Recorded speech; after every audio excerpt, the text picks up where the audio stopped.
E aí, Então, falando um pouco dessas coisas aí nesse sentido, né, e puxando ali a parte do arquiteto, né, o pessoal tava comentando aqui, né, Pires, que arquiteto tem que ter experiência mesmo, né? Hoje o pessoal vê ali um vídeo no YouTube, né, pronto, já sou arquiteto.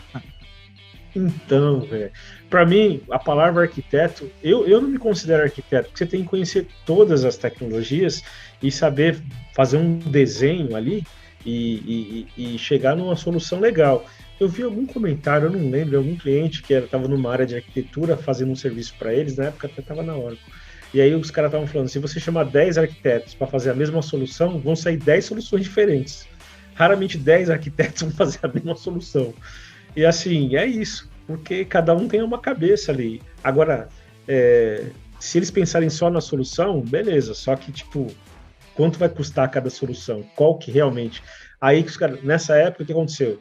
O cara fez um projeto, era de Golden Gate, era um projeto grande, até com bidirecional, um negócio ferrado lá, e chamou a gente da Oracle para avaliar o que ele tinha feito. Aí eu olhei o projeto do cara e falei: sinto muito, cara, não vai funcionar. Ah, não vai funcionar por quê? Ah, porque a gente está fazendo um projeto bidirecional aqui, só que essa aplicação tem que saber que o projeto que é bidirecional tal, você tem que deixar, mudar a sequência, de um lado tem que ser par, do outro lado tem que ser ímpar, porque se imagina alguém tomar a sequência número 1 aqui e vai chegar do outro lado é 1 também, e aí? Alguma coisa assim, eu lembro que foi algum problema, uma coisa bem básica. Só que, óbvio, ele só viu lá que o Golden Gate era bidirecional e não entendia o conceito. Ah, é só bidirecional.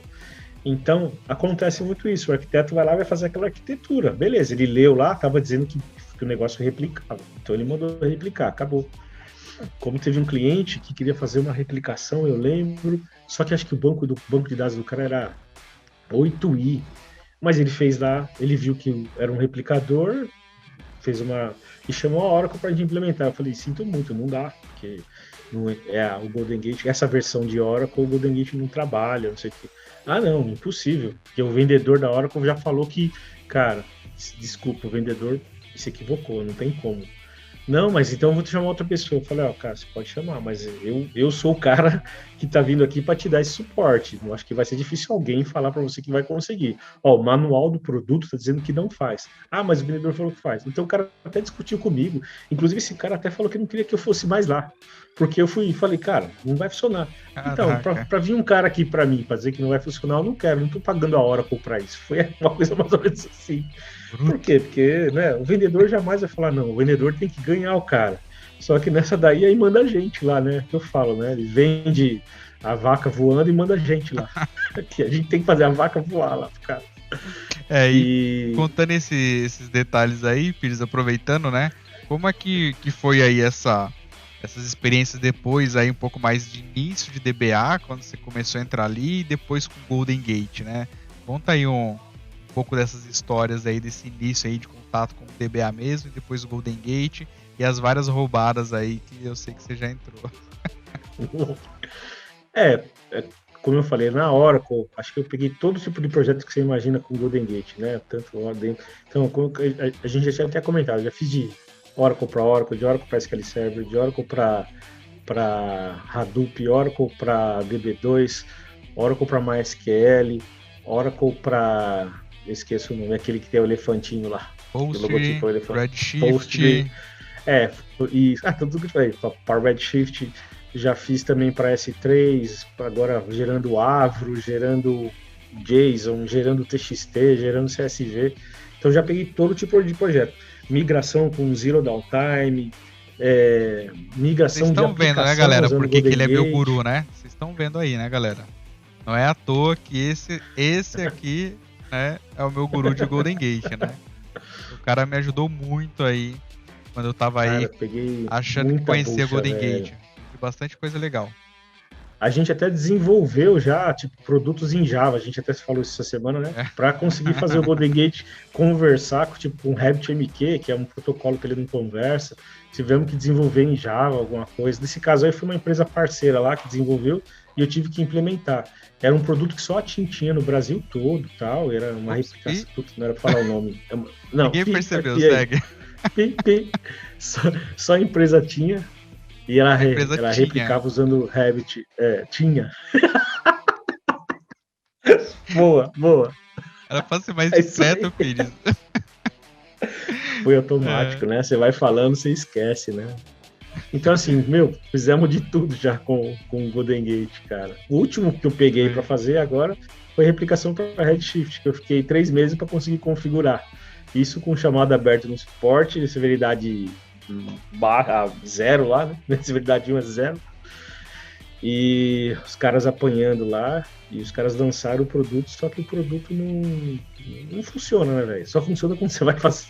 Só, assim, eles lançam. Se alguém usar, beleza. Se alguém agora pegar um ponto igual a gente, que pega o produto e vai fazer funcionar, aí eles começam a desenvolver baseado na sua experiência. Você começa a mandar os logs de erro, e os caras vão, tipo, construindo o avião com o avião no ar lá, né? Mas foi 3 meses para conseguir configurar, velho, comprar Redshift. E no final das contas, a gente chegou à conclusão que não era bom.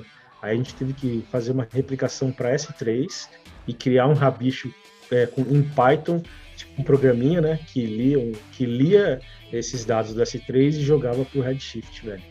Porque a velocidade do Golden Gate mandando direto para o Redshift, que na verdade o Golden Gate, o que ele fazia? Internamente, ele criava um arquivo temporário, um avro temporário, jogava numa pasta temporária.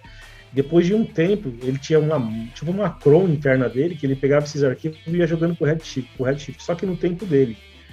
Meu, tipo, você ia ver lá, o negócio tinha replicado meia dúzia de registros, tinha passado meia hora e não. Então, assim, chegou a funcionar, mas muito aquém do que a gente queria. E abrindo suporte, conversando, perdemos. Falar, quer saber? Vamos fazer outra solução manual. Aí foi feito aí em Python, um negocinho que resolveu lá. Python salvou a gente. E aí você comentou de várias outras tecnologias aí também, né? Fora Golden Gate, né? Tem outra tecnologia que você considera especialista ou sênior, ou que você gosta de atuar? Hoje em dia, comecei com o Oracle, né? Então, assim, conheço o banco de dados Oracle e dentro do banco de dados Oracle, DataGuard, que eu já comentei, peguei muito projeto de DataGuard, migração com DataGuard, famoso DataGuard, né? Se você falar o jeito certo, DataGuard. Então, assim, evoluiu bastante, eu tô gostando, viu? Usei ultimamente para fazer uma migração onde eu tô trabalhando atualmente. Putz, a gente migrou de um Exadata X5 para um X8, e ele já tinha o X5, já tinha o DataGuard dele lá, né? O DataGuard dele.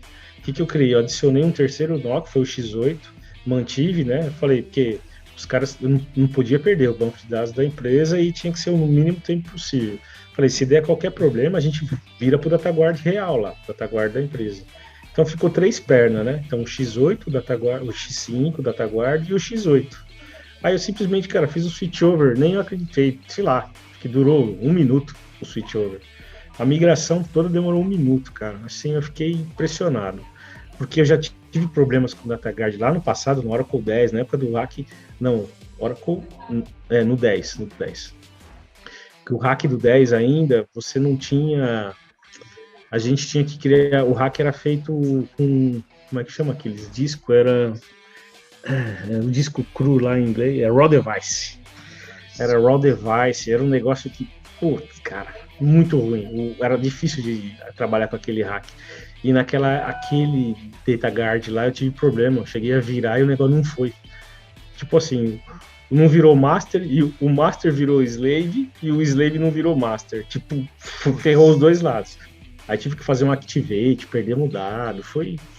Aí eu fiquei meio com o pé atrás em DataGuard. Aí comecei a mexer, esse último ano que eu trabalhei na Oracle, uns 2 anos atrás, a gente pegou um projeto grande, um banco grande aí, e teve que migrar quase todos os bancos dos caras, tudo para Exadata, mas todos os bancos do cara desse banco tinha que ter, desse cliente tinha que ter 2 DataGuard. Então a gente já criava a migração tudo com 2 DataGuard e na hora da janela da virada tinha que virar para os 3 lados, para o primeiro, para o segundo e para o terceiro. Tipo, tinha que fazer uma voltinha ali nos 3, porque o banco precisa disso, faz parte, né, lá das leis aí que tem que ter e tal. Cara, ali a gente montou muito DataGuard. Aí eu fiquei bom nisso. Você vai ficando bom, né? Então, porque tem coisa que eu falei para você, que você acha que você manja. Igual quando eu entrei na Oracle, eu tinha, sei lá, 10, 12 certificações, tinha vindo de outras empresas. Eu achava que eu era foda. Meu, na Oracle, quando você entra, velho, os clientes que você pega, as buchas que você pega, Aí, ó, o que você aprende em um mês, você não aprende em 10 anos, velho. Porque é muito problema que você, por exemplo, você está numa empresa lá, quantas vezes você vai migrar seu banco de dados? Às vezes uma vez por ano, no máximo, você vai fazer upgrade, ou patch, se você for um cara legal, que você segue tudo direitinho, você vai aplicar quatro patches por ano, que quase ninguém faz isso, você não tem janela para ficar aplicando patch. Então, assim, você não tem tanto desafio quando você está numa única empresa ali, e tem poucos bancos. Agora, quando você está na Oracle, é aquilo que eu falava, se o cara chamou a empresa X, ele vai pagar R$ 50 a hora. Só que se ele chamou a Oracle, ele vai pagar lá $1.000 a hora. Meu, se ele está disposto a pagar $1.000 a hora, é porque o problema dele é grave. Ou ele está precisando de um relatório que tenha a chancela da Oracle para ele se livrar de alguma bucha. Já aconteceu também de eu ir em cliente e não tem nada para fazer. Cara, ó, eu só te chamei aqui porque, cara, tem um problema, eu já sei como resolve, tá aqui, ó. Eu conversando com o cara, assim, na primeira meia hora de bate-papo, você já sabe se o cara tá te enrolando ou não, né? Aí, puta, realmente o cara já tinha solução para tudo, mas ele precisava de uma chancela da Oracle, precisava que fizesse um relatório como o Oracle e resolvesse aquilo. Então, às vezes tem isso, o cara te paga para você falar o que ele quer ouvir, para ele poder, pro chefe dele, às vezes, porque a gente, como técnico, o chefe nem sempre escuta a gente, né? Aí precisa chamar alguém que ele escute para poder valorizar uma ideia, né? E isso. Então peguei muito dessas coisas aí.